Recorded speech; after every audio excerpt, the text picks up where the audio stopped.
In this video, I'm going to show you guys what it takes to actually qualify for F1 Esports by showing you footage from someone who managed to qualify for the F1 Esports Challenger Series. That's right, guys. I've actually received some footage from someone who managed to qualify for the F1 Esports Challenger Series. Now, I do apologize to him because I don't know how to pronounce his first name. His name on Twitter is Cookie, so I am going to refer to him as Cookie for the rest of the video. I hope he doesn't mind. But let's get straight into this footage and let's talk about what it takes to qualify for F1 Esports and what path you need to take in order to get into F1 Esports. Okay, so taking a look here at Cookie's footage, and I'm just trying to get a quick gauge on what's going on, right? So you have to be, you're in 5th place with Lewis Hamilton, and then you have to pass Carlos Sainz in 3rd place. You are on the softer compound of tyre, and they usually do that during the F1 Esports qualifying events. This is the final one, I believe, so if you do want to qualify in F1 Esports, you're going to have to wait until next year's game, I do believe. You might have to correct me if I'm wrong with that, but what do you actually need in order to qualify into F1 Esports? What do you need, and what's the process of getting into F1 Esports? That's exactly what this video is going to be about. So as you can see, you really need to be quick and you need to be consistent, especially in this particular challenge. You have to be passing Fernando Alonso by the end of the 1st sector in the 2nd lap, basically, because you start at the end of lap 61, and that's basically where the challenges start.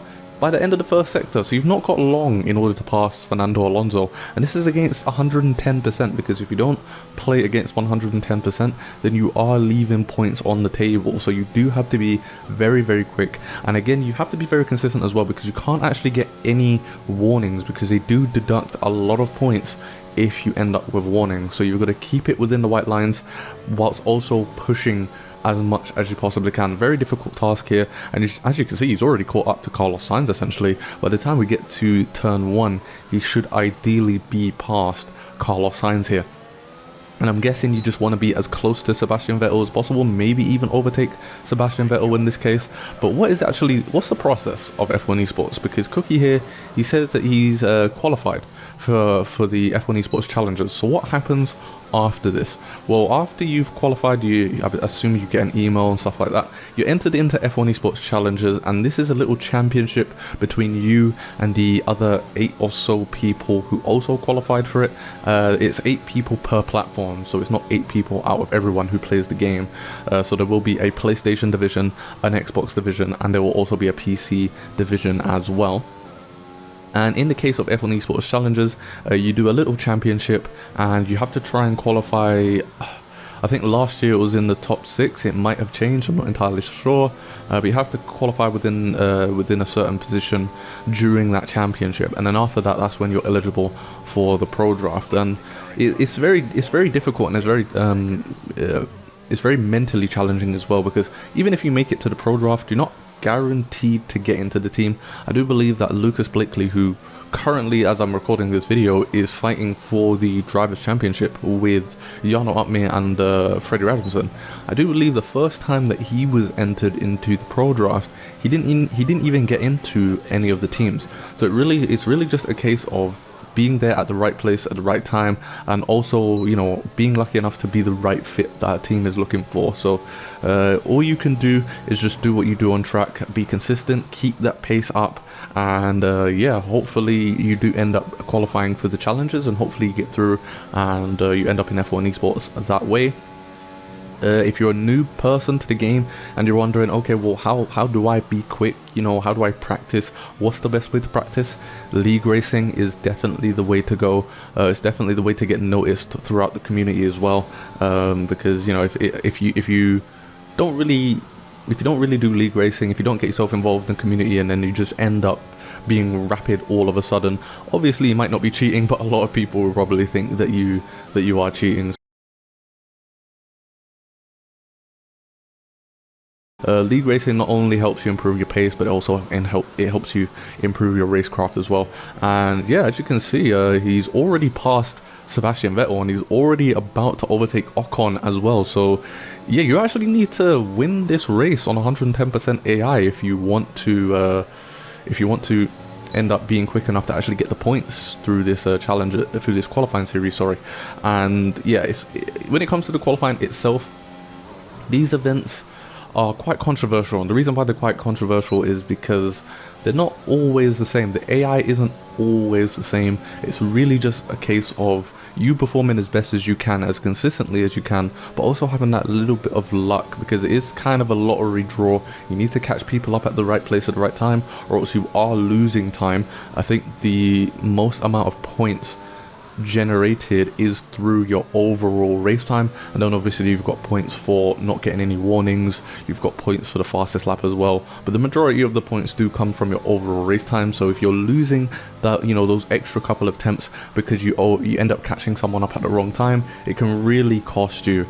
And sometimes the AI are quick, like really quick, and then sometimes the AI are quite slow, so it's really just a case of getting lucky in terms of the AI, but also performing as consistently as you possibly can. So yeah, Cookie, he's already in first place now. He's already 4 seconds ahead of Ocon, so that's kind of crazy. Not used to seeing qualifying attempts where, you know, the person actually has to win the race in order to get enough points to qualify for this. But yeah, let's just take a look around and see exactly how he takes this lap. So you can see he's just got the fastest lap there at Hungary, braking around about 80 meters, and he's taking the curb on the inside of turn 1 there. I usually don't, but it seems as if that's probably the quickest way to do it.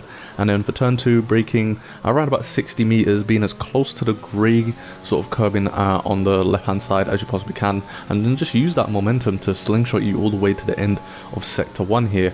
And then after that, you want to cut the curb as much as possible without bottoming out or not invalidating, but getting a warning, of course. And then yeah, coming up to this section, brake as late as you can. I think you want to brake where the curb starts, and then just throw the car in, hope that the medium tires stick. And this section here is all about momentum without getting a warning. You want to be pushing as much as you can, whilst also not pushing just that little bit too much. You see what happened to Max Verstappen in real life. That can happen in here, and if it happens in here, then you're gonna have to restart from the beginning, and it is very frustrating when you have to do that. And he's already about to lap Nicholas Latifi. So yeah, this challenge is really odd, I'm not gonna lie, because I've never really seen challenges where you end up lapping with other cars and stuff. So I guess that throws a little bit more of a spanner into the mix, because again, you know, you're passing these lap cars, you don't want to catch them up in the wrong areas, or else once again you are losing those couple of attempts, which is very important. Because if you lose a couple of attempts, that's a couple of attempts that someone else is going to be gaining. And as I said, only the top 8 people on a particular platform actually get through to the F1 Esports challenges. And sometimes the difference between 8th and 9th can literally be a couple of points. So you really want to make sure that you're eking out as many points as you possibly can, and the best way to do that is to make sure that you don't catch people up at the wrong time. He's gone purple here, so I'm assuming he's going for another fastest lap. I'm not sure what sort of times you want to be doing for a fastest lap in this challenge, but he has got purple in the first sector, so let's see if he continues that pace. Yep, he's going purple. He's up by 3.5 tenths. So it looks like in terms of pace for your fastest lap, you want to be doing around about 15.8s, 15.7s as your fastest lap, because again, if your fastest lap isn't as fast as someone else's, that could literally be the difference between you qualifying for F1 Esports challenges and you not qualifying for F1 Esports challenges. So yeah, Cookie here, he does a 15.7, which is probably around about the times you want to be doing. And yeah, at this point now, he's got 2 laps left. All he needs to do is just keep the car on the road without getting any warnings, while still pushing. Again, you don't want to lose those extra hundredths or even tenths. You don't want to lose those. And yeah, he loses the car here, which is going to lose him some time, but shouldn't be enough time to where it's actually going to affect him too much. But yeah, that's pretty much it in terms of what you need to do in order to qualify for F1 Esports, and the actual path that you need to go down in order to actually get into F1 Esports.